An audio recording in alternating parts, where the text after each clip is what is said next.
Okay, I think in the interest of time, we'll go ahead and get started. I just want to make sure people are able to see my screen. Everything looks okay. Looks good. Fantastic. Okay, well, welcome everyone. This is the third in our series of complex risk science seminars. This is kind of an experimental seminar series that we've been running out of the NASA Jet Propulsion Laboratory, but it's very much multi-institutional, multinational, as you'll see today. And it's really an exploration of the new frontiers that exist around risk science, the intersection of physical science with exposure and vulnerability, and how do we actually start to do that for a world, an adaptive, resilient, flourishing world, and also trying to cultivate a new community for understanding this. Obviously, if we're undertaking something this large, then it requires a very wide community, wider than our typical institutions and disciplines allow. And so we're trying to provide a space for that here.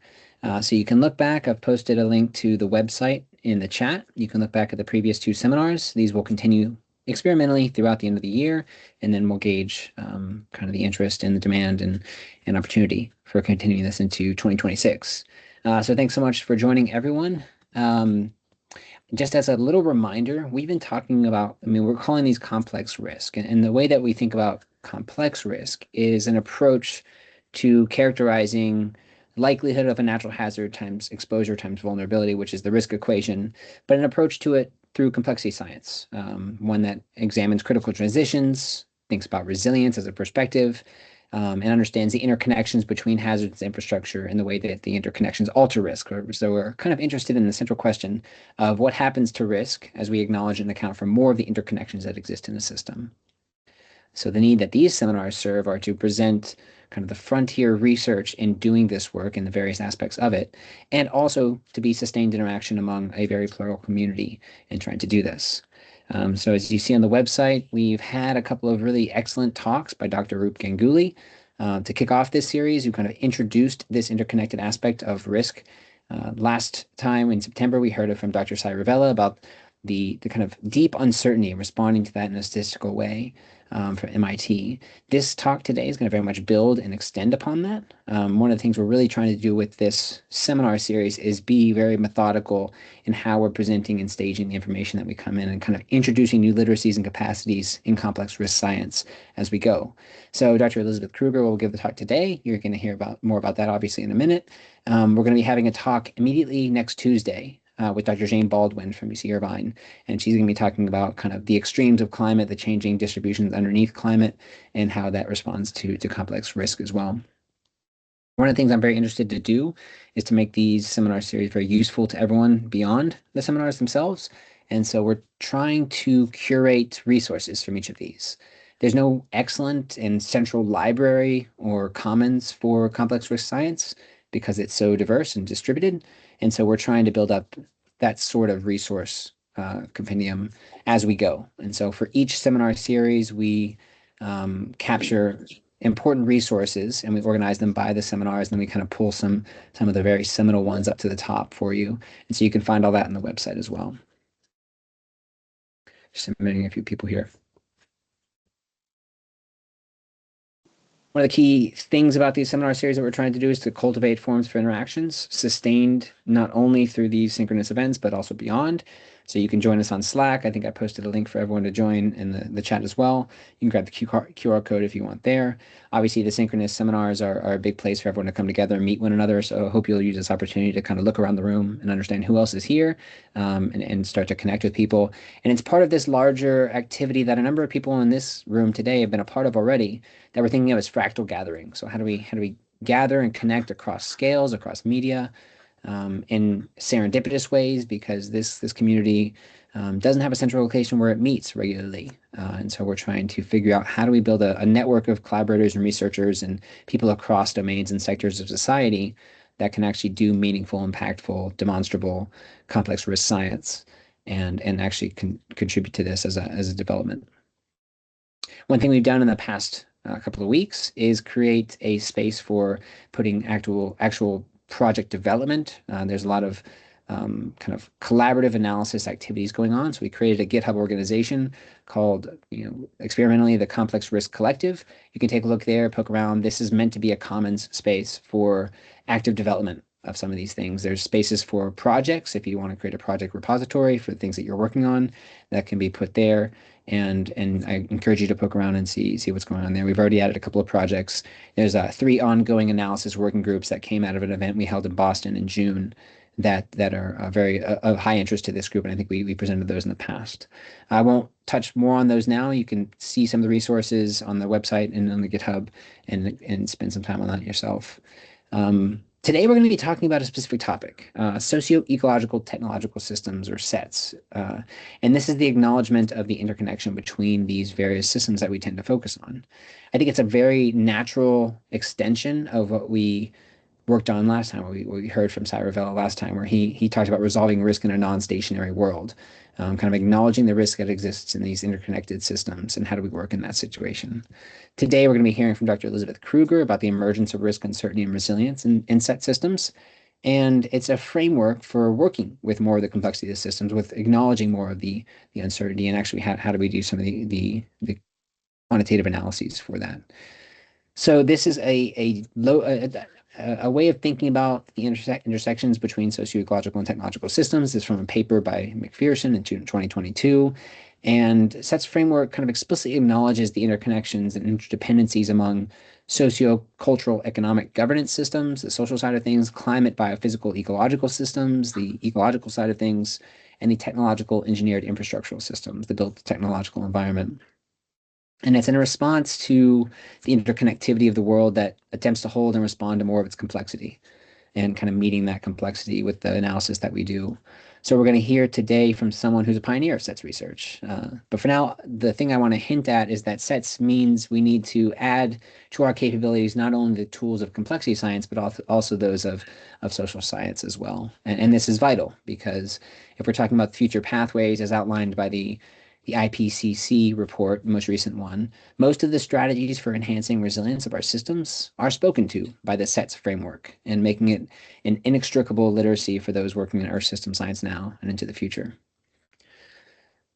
So we're going to be continuing to cultivate these interactions. I love this quote by David Graeber. We talked about it last time, but one thing that is not a scarce resource in this world is imaginative people with possible solutions to intractable problems, and precisely what we're thinking about here. So with that, I just want to introduce our speaker today and hand it over to her much more capable hands of talking about SET systems.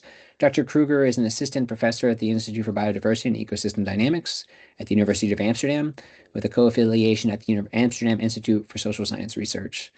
I first met Elisabeth during a workshop back in February called the Workshop on Critical Transitions in Socio-Ecological Systems. And I was very inspired by her work to construct maps of interactions around water systems and urban environments. And it was her capacity to blend ethnographic and participatory work with statistical modeling and network analysis that struck me as pioneering and uncommon. Her research and teaching focuses on the resilience of socio-ecological systems and how human well-being and ecological health respond to environmental, social, and technological change. She uses complex adaptive systems methods and mixed quantitative and qualitative approaches to investigate the feedback mechanisms between the biophysical world, governance systems, social institutions, and individual and collective behavior. Together, Elisabeth and I, among others, are working on a new paradigm for risk science that articulates and grounds a movement already underway that unites physical, social, and computational sciences. She's a pioneer of this work, and as far as I'm concerned, and we're very fortunate to have her with us today to offer her experience in doing it. So Elisabeth, thank you for joining us, and without further ado, my pleasure to invite you to share your work. Thank you very much, Ryan. That's a very, very kind introduction. I feel very honored to be here and to have the chance to share my work. Can you see my screen? Yes, we can. That looks good. Okay, great. So I will be talking about the emergence of risk, uncertainty, and resilience in social ecological technological systems, as already announced by Ryan. In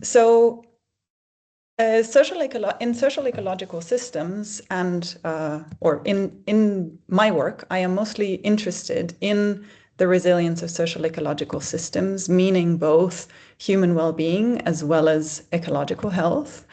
And these are influenced by environmental change as well as social and technological change.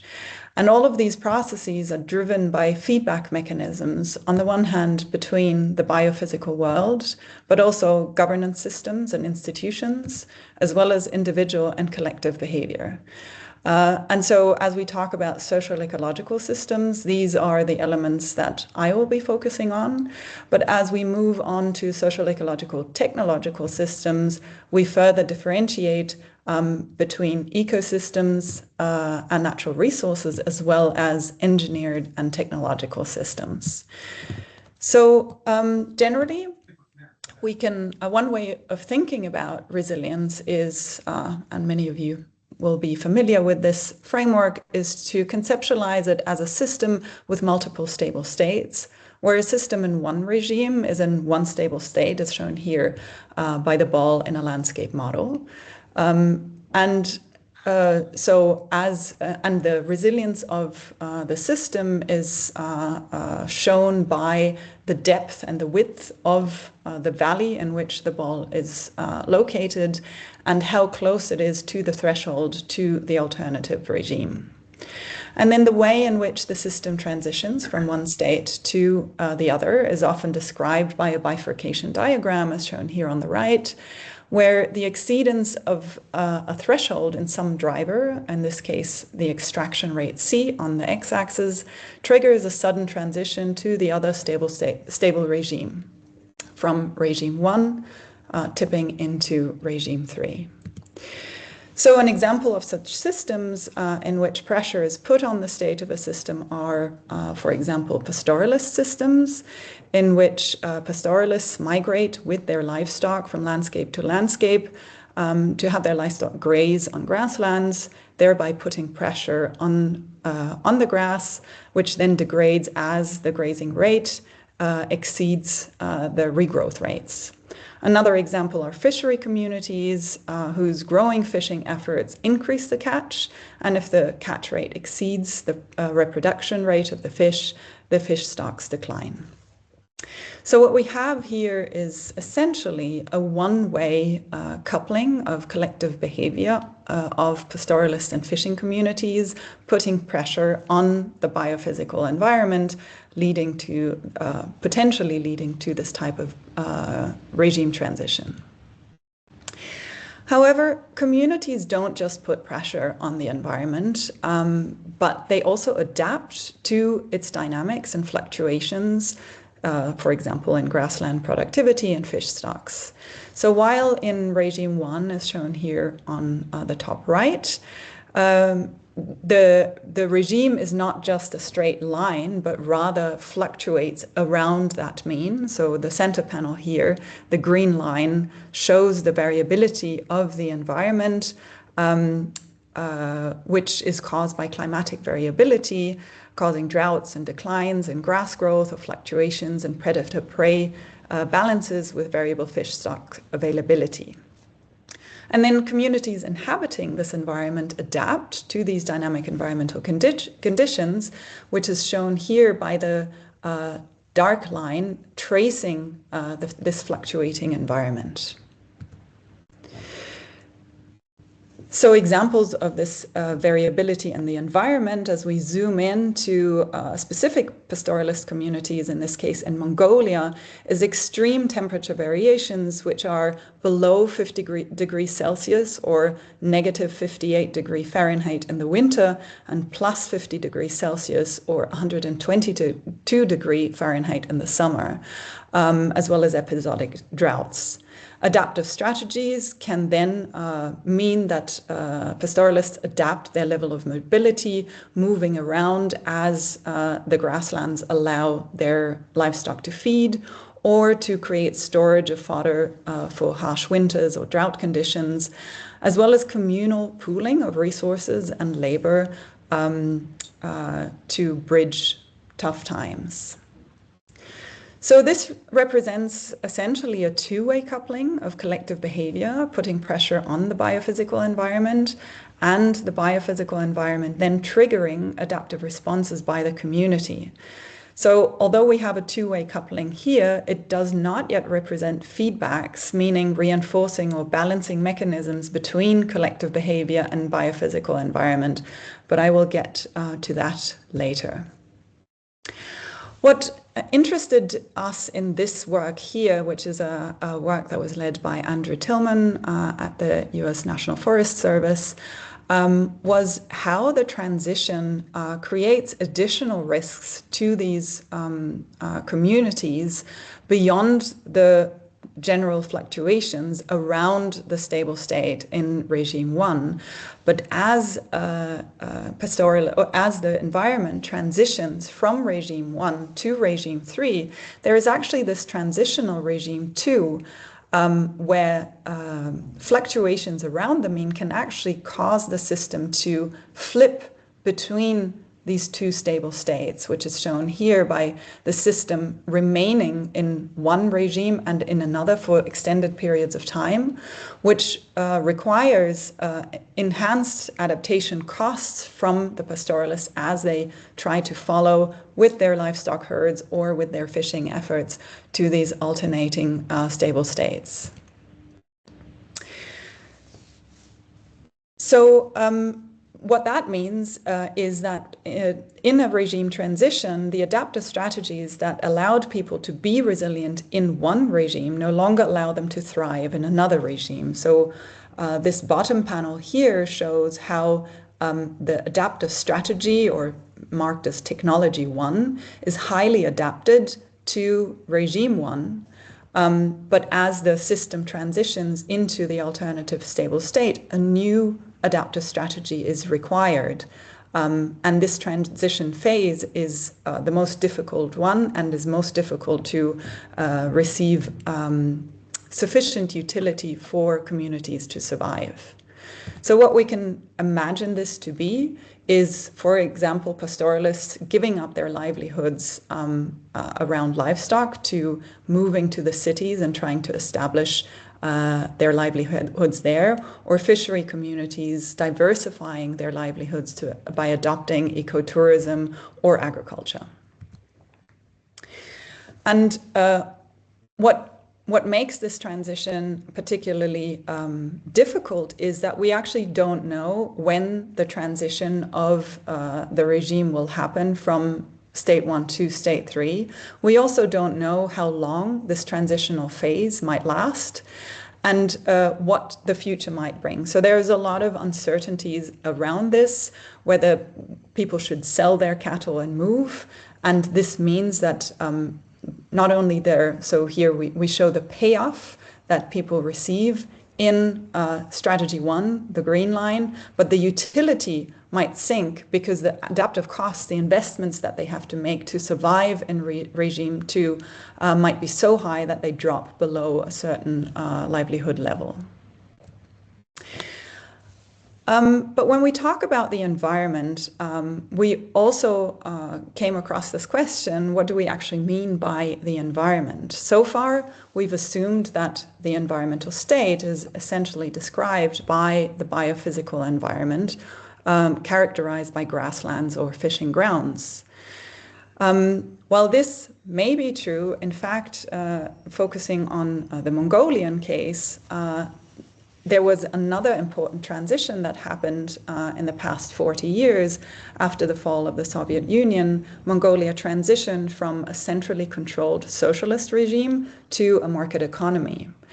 And that had major implications for these pastoralist communities who had been organized around collective community centers providing technical, social, health, and veterinary services, as well as emergency fodder stocks and community insurance systems that, when they lost large parts of their livestock herds in severe winters, they could restock young animals to build up their livelihoods again. And these collective community centers disappeared as the political system changed.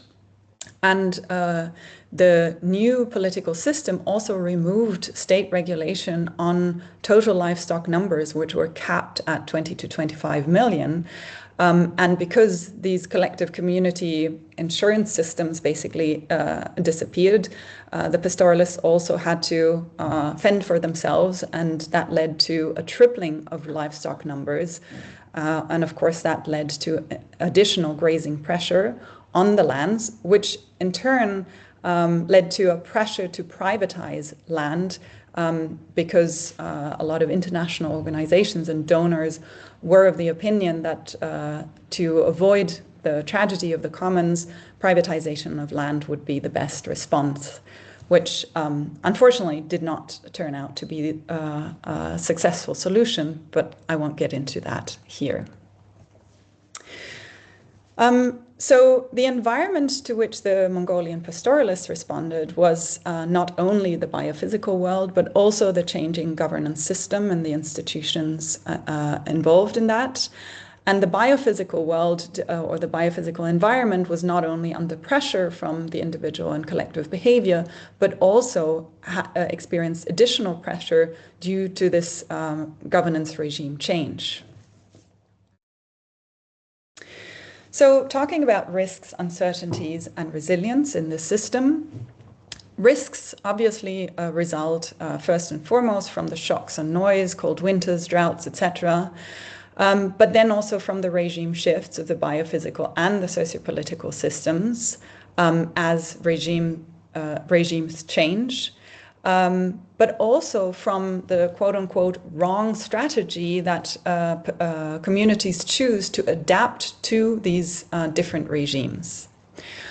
And all of these risks, in turn, influence the resilience of these local communities, but also these risks are highly uncertain, but they are uncertain epistemologically, so we simply do not have enough data and information to actually know what exactly triggers this fluctuation in the environment, whether it's climatic variability or how much of it is due to grazing pressure, or how much of it is due to the way livestock is managed, specifically in terms of letting it move around across landscapes.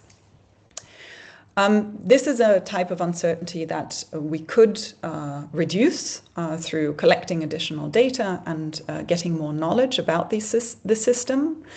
However, a second type of uncertainty that we have here is ontic uncertainty, which results from the nonlinear behavior of the system and the stochasticity in the system, which means that the environment is unpredictable and this uncertainty is irreducible.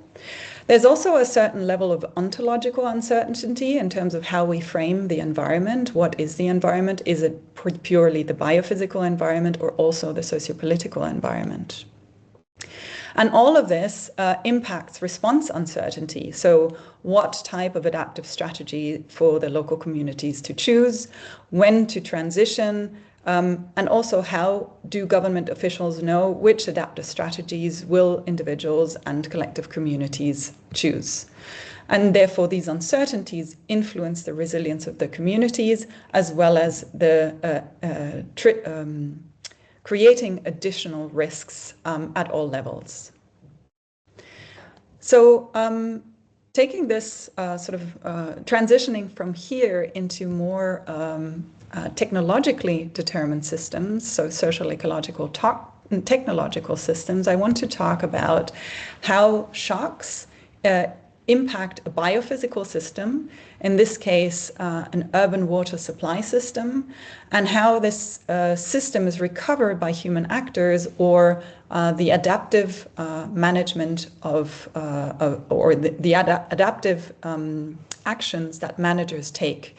So we see here in this panel shocks, indicated by the red circles, that influence water supply services, or in this case, it's the level of deficit in water supply services. And as these shocks hit the system, the deficit in services increases.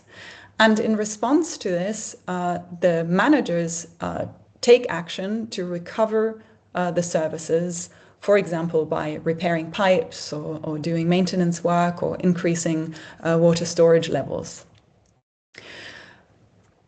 So rather than thinking about humans simply adapting to the environment and waiting for ecosystems to recover after shocks, in social ecological technological systems, we can think of human actors actively recovering the biophysical systems through intentional actions.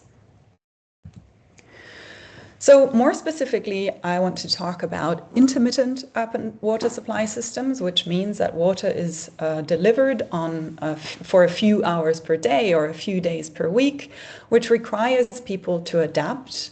So when the water is delivered, you can see my mouth, right? Yes. Great. So when water is delivered by pipe, it is pumped into these tanks that are located on the rooftops of houses. And then people use this water throughout the day or throughout the week until the next delivery comes. And when they run out of water, they can buy additional water delivered from these tanker trucks to refill their tanks. So intermittence can be temporal, but for many people around the world, it is permanent, meaning they have this scheduled intermittence rather than temporal that is due to maybe an earthquake or a water main pipe bursting. And there are estimates that this affects more than 1 billion people worldwide. More recently, Bivens et al.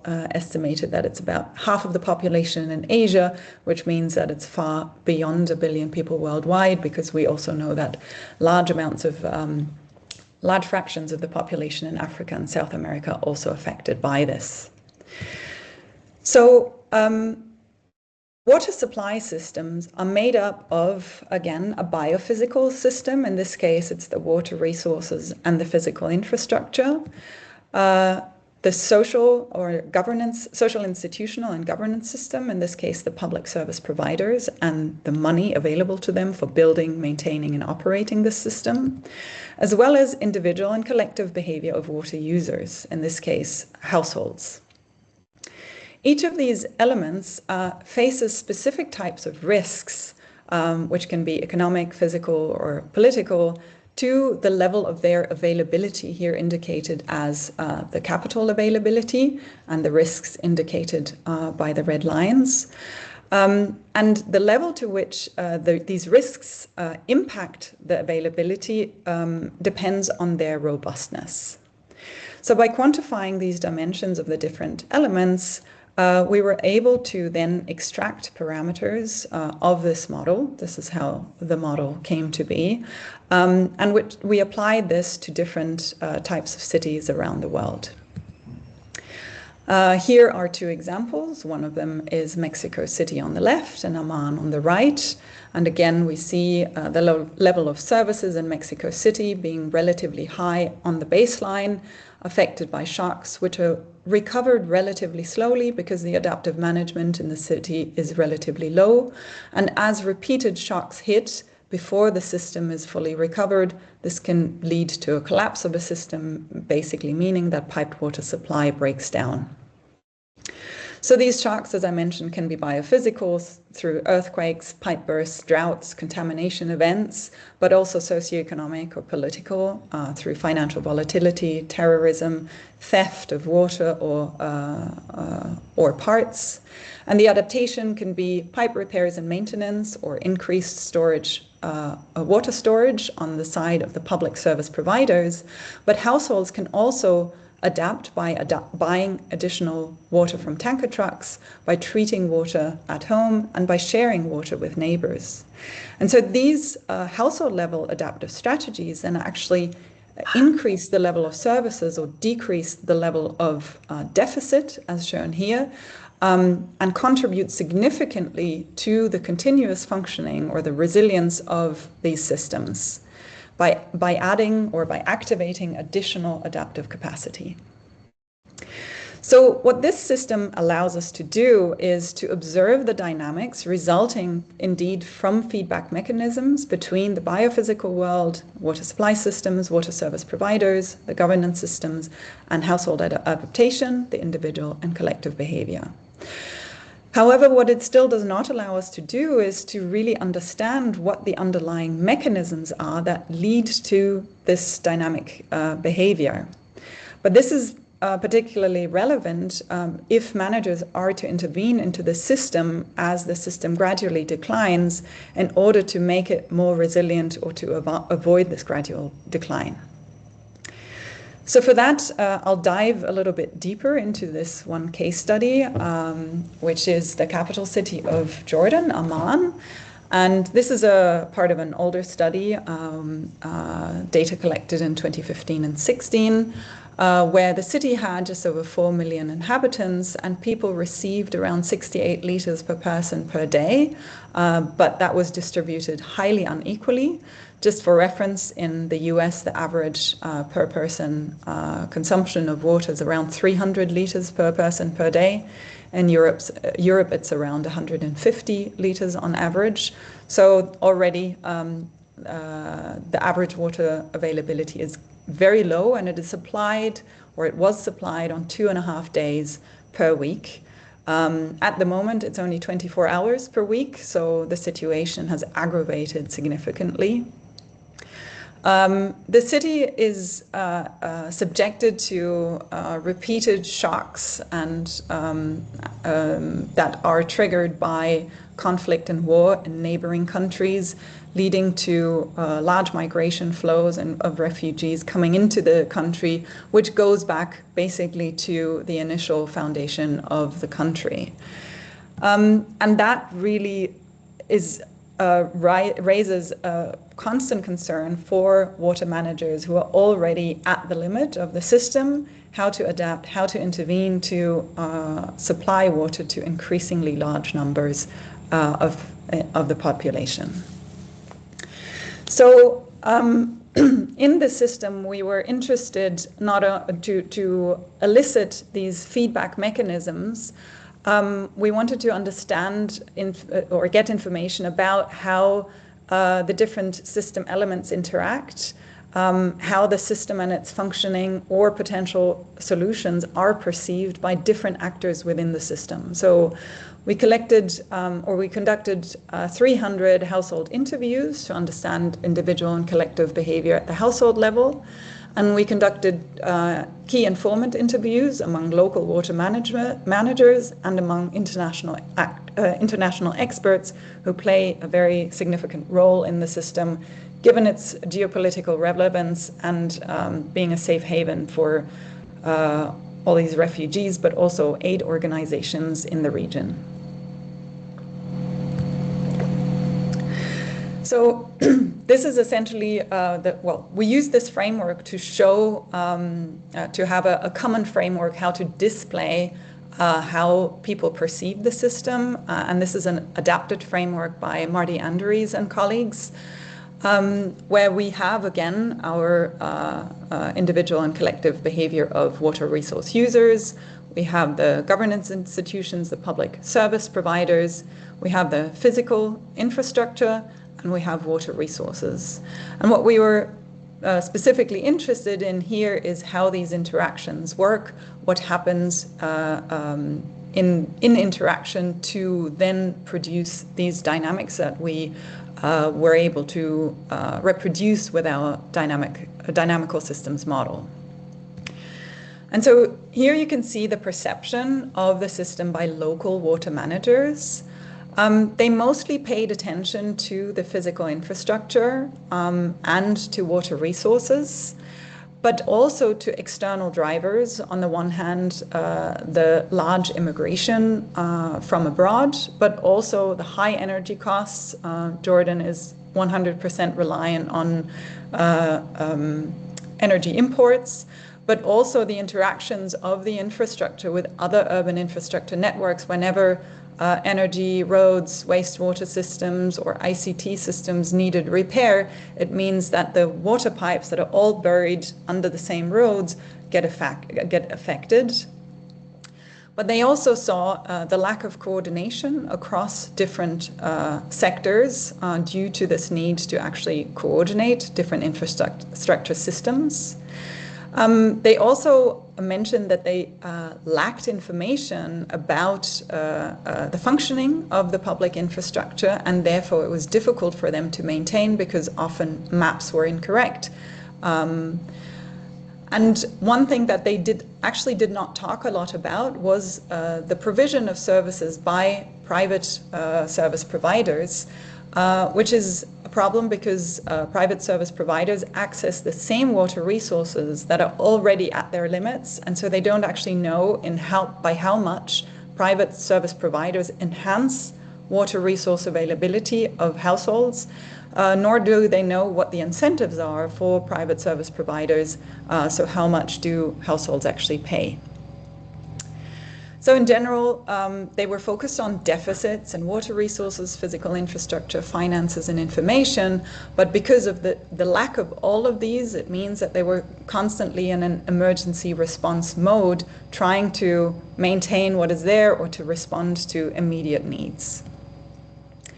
International experts did not focus much on this side of the system, but were mostly concerned with public service providers and how they functioned, perceiving that the way the public service providers were managing their affairs was highly inefficient due to inefficiencies in policies and regulations, inefficiency in investments, as well as inefficiency in human capital. Here it was mentioned that the very well-educated staff coming out of the universities and businesses in Jordan actually moved abroad to get better pay in other countries.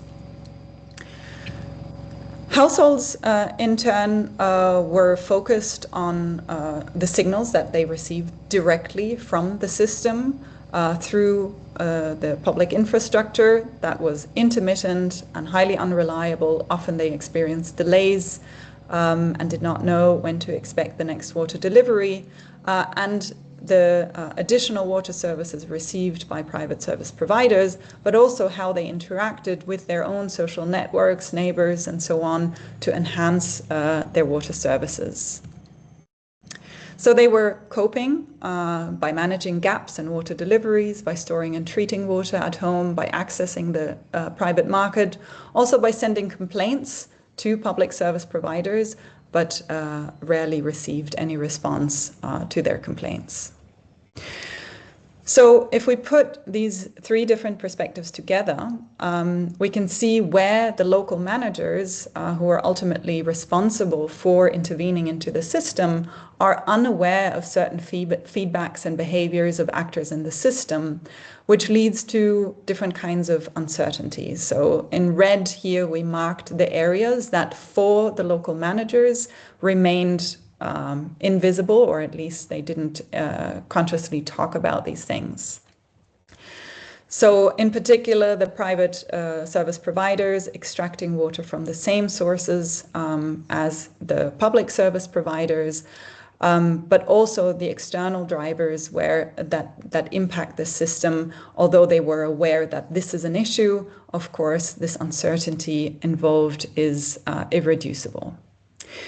So this is important because the way in which a problem is framed determines what types of solutions or interventions are even imagined, what is knowable and what is unknowable, and how the system is determined, whether or not anticipated changes will play out as imagined.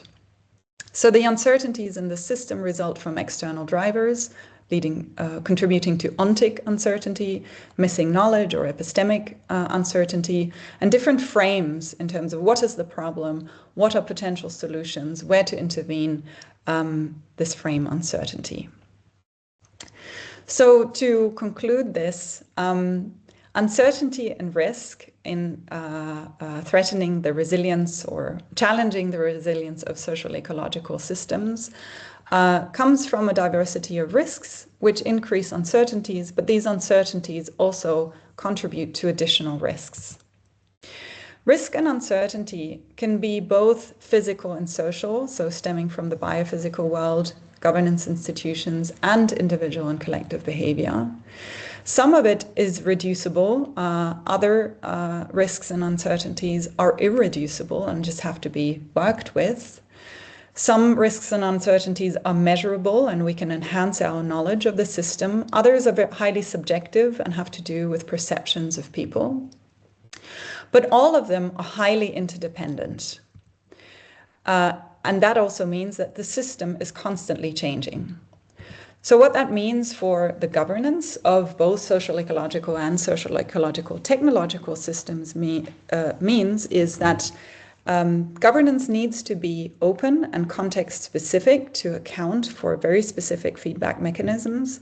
And it has to be pluralistic, ideally participatory, which isn't always possible, but at least accounting for pluralist views of different actors involved in the system in order to avoid these blind spots or not taking opportunity of reducing reducible uncertainties.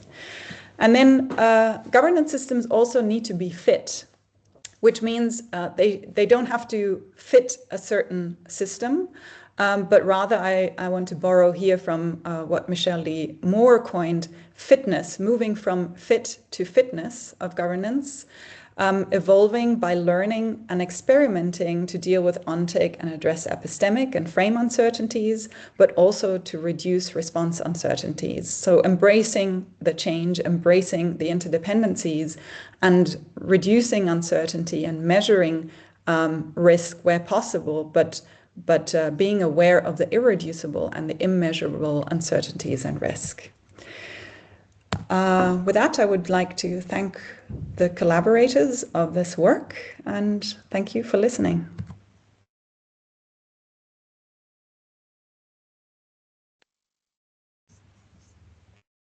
Thank you so much, Elisabeth. Wow, amazing. Yeah, the maps of the urban water landscape are phenomenal. So I'll open it up now to questions. I don't see anyone has put them in the chat. I've been trying to capture some resources there, but I'll open it up for questions. So it looks like we already have one. And if you're comfortable, please feel free to open your mic. Oh, wait, you're over there. Thank you so much for your talk. I'm curious about the diagram that you showed with the ecosystem where you have the plus and minus signs. I think it's on maybe around slide 28. And I'm curious if part of your process you were able to create a model at any point that simulated the positive feedback loops and negative feedback loops in the system? And if so, how that informed the recommendations that you made? Yeah, thank you very much. I'm trying to see if I can share my slide again. Let me see. So I'm assuming you mean this slide? Yeah. Yeah. So we haven't built a model yet, but that is basically in process now.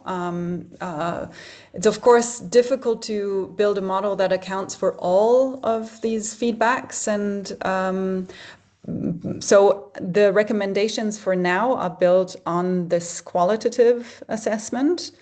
But I have a PhD student who is currently working on looking at sort of at least this part of the system. So the services provided, where the public service providers, the infrastructure and water is sort of coming together, increasing water supply, and then looking at adaptive behaviors on the level of water users by accessing these other assets or capitals that they have at their disposal.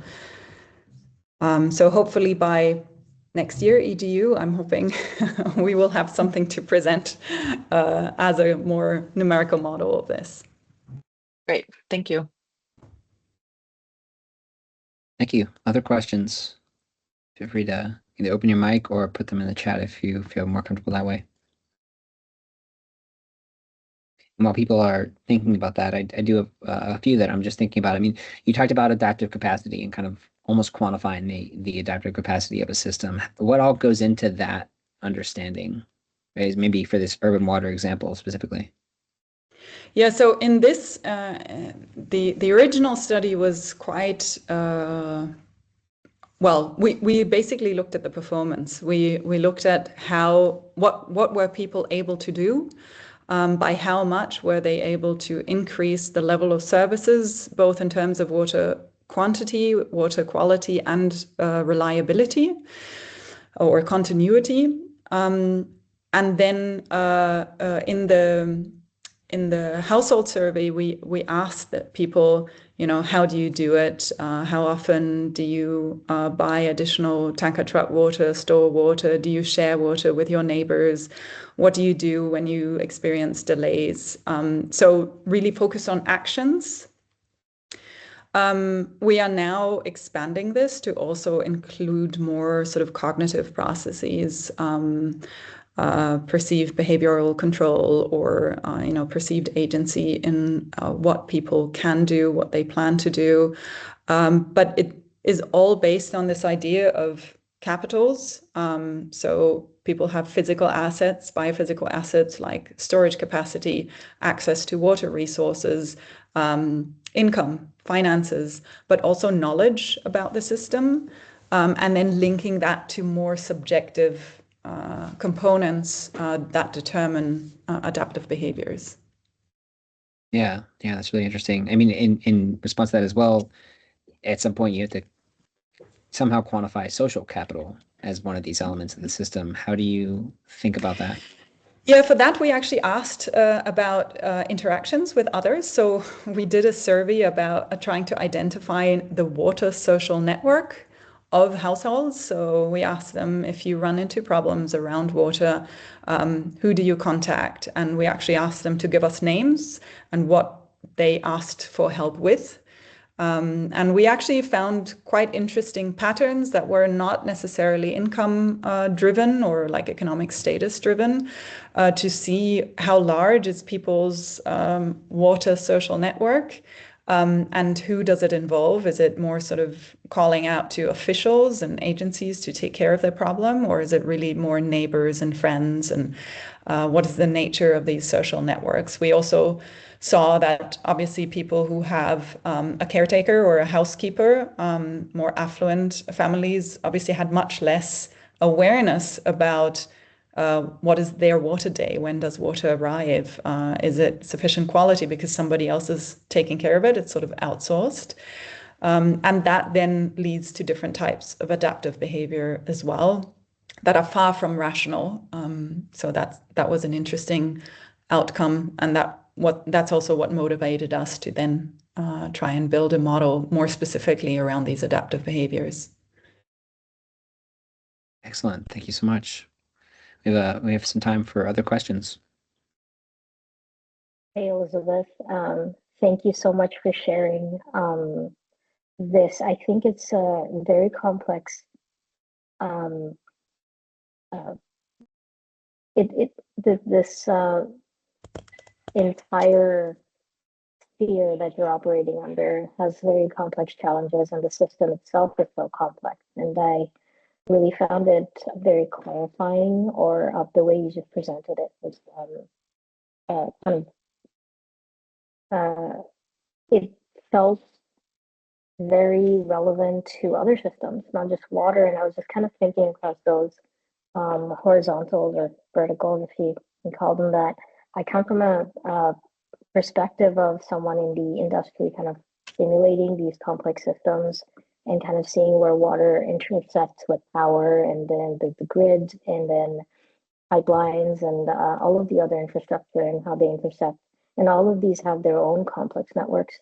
And I'm just curious, from your perspective and the work you've done, where do you see the biggest challenge in kind of in the uptake of the knowledge you've gathered and the research you've gathered in terms of recommending for more sustainable municipality planning across regions? And then when there's dependency between regions as well, in terms of importing power or importing water,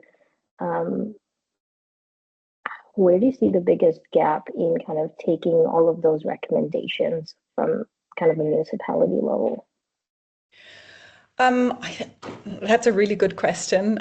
Thanks for that. I think it's extremely context specific. So in Jordan, it's a very sort of more, it's part of the Asian continent, right? So honor and power relationships and hierarchies are extremely important. So while the people there found that this was very relevant, it was supported by the water ministry, and I was working with the water utility, but I was also interviewing people in the energy utility and the energy ministry and the international relations ministry and all these. And so the water officials said, this is great, but you need to, like, you as a foreign entity, not as me as an individual, have to mediate this process. Like, we cannot suggest anything because it will be rejected anyway, because it comes from the water ministry, which has it's highly political. So I would say it's the biggest bottleneck in the specific context of Jordan is politics. I think they do have enough access to resources through the involvement of international aid agencies. So an international aid agency could require changes to take place, but they would have to come in as a very neutral entity and not. So a lot of these international organizations in Jordan are directly linked not only to a specific sector or agency, but even to a specific person within that agency, which makes it even more political. So it really needs to come sort of from the outside so that it's accepted by different sectors and entities. I was also working a little bit in Mongolia, where the situation is completely different. So that's why I'm saying it really depends on the context. In Mongolia, it's really a matter of sufficient resources. They don't have this huge donor support, and they can't rely on international experts to do all this work. They actually have to do everything themselves. And in Jordan, you can sit down and drink tea with people and have a chat and think about what might be a good solution. In Mongolia, you have to run after people who are like, turning wheels and screwing stuff. And like, it's just a very different level of comfort, let's say, if that's the right word, to actually have time to think about these sort of things. But there was, this was all pre-COVID, and then COVID happened. But before that, there was interest by UN Water to spread this sort of at a very high level among all the water ministers. But how that is taken up, I think it's really hard to say from the outside. It sort of got washed away by the whole pandemic and everything, and it never got taken up afterwards. And state of the UN at the moment is questionable whether it ever will be. But I think your point is very true, that that it is applicable across many different fields and sectors. So we've been thinking about also looking more at the energy sector and the implications there. But also even outside of cities, outside of the urban context and rural contexts, because a lot of it is about perceptions and awareness and these adaptive behaviors and responses to external drivers. So would be great to chat more. Yeah, thank you so much, Nick. Your time for your question, I think, and then maybe that'll take us to the end. Yeah, great. Thanks. Thanks for your presentation. So quick question, sort of following up on Ryan's question, was sort of actually quantifying things like this. I work in the energy resilience field, and we have the same problem that quantification is something that decision makers want, but it's in fact almost impossible to do. And so I'm wondering how you've been able to progress in that from, like, as Ryan said, so the social capital side. You mentioned sort of water social networks and the extent of who you can contact. But do decision makers want like a number at the end? And if so, how do you address that? So what we've been able to really quantify are the elements of the system itself, right? The water resources. We developed metrics and indicators for infrastructure functioning, the performance of that across, continuity, quality, quantity, and so on. So these capital elements themselves have numbers on them. But what we have not yet been able to do is quantify these strengths of interactions and the links of those, but there are methods to do that. So in our next project, we're actually planning to use these methods by basically drawing causal loop diagrams in group model building efforts, so with these stakeholders, and there's ways to then add weights to the different links based on how important the different actors in the room consider those links to be. And then there's a method of, getting different types of stakeholders in the room, always a diverse group, and validating or getting multiple plural views on the importance of these different feedback links. Do people want this? I cannot say this for Jordan. They're always interested in getting more knowledge about their system. Whether or not they will apply it, I cannot say. We're now working because I'm based in the Netherlands, we're now working on the food transition, diet transition, but also sustainable food system creation with local stakeholders here in the Netherlands. And yes, in this sense, I can say they are very interested in getting numbers and mostly also getting better understanding trade-offs, like where are the blind spots, where can interventions lead to unintended consequences that with other methods we wouldn't be able to predict. Thank you. Fantastic. Thank you for all the questions and engagement. We will continue the conversation over on Slack. Thank you, Elisabeth, for a fantastic presentation and the scholarship that's just really kind of opening how we approach these systems and quantifying feedbacks, and then getting into, what can we reduce the uncertainty, what can we not reduce the uncertainty. Really fantastic. A lot of things to consider. We will have another discussion, another seminar on Tuesday, October 28th at 10 a.m. Pacific time. I'll send an invite out to everyone who's on the email invites. If you are not, you can join on the website. You can register there and make sure email's included. Thank you so much, everyone. And thank you again, Elisabeth. Thank you very much, Ryan. And thanks all for coming and listening. Happy to be in touch if you want to reach out by email. Happy to hear from you. Thanks again.